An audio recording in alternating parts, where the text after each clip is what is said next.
Maaga akong bumangon kahit hindi pa ako nakamulumog at nakaimukat kasi ngayong araw ay sahod day na naman. A day in my life, akas factory worker dito Taiwan nga madi bumaba nang. So ngayong araw samahan nyo kung kunin yung sahod ko pero sasamahan nyo lang ako kasi alangan namang bibigyan ko kayo. Ako lang naman ang naghirap dito. Wala. Sa wakas ay dumating na naman yung sahod at mawawala na naman yung sakit sa likod ko ng 10 second. Kasi mamaya kapag na-compute ka na kung saan mapupunta yung pera, pagod na lang na naman ang matitira. Akalain mo yung 30 days mong paghihirapan yung pera tapos kapag dumating na sa'yo kas lautot nga nagpuyot, simngaw basit, pukaw manun.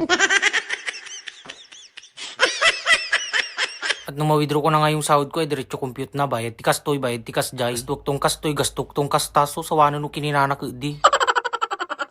Pero syempre okay lang yun kapag sa pamilya natin napupunta yung pera. Sila naman talaga ang dahilan kung bakit tayo nandito at para masuportahan natin sila. Na-compute ko na nga lahat at ito ang natira sa akin. Resibo, mabalin pagilo.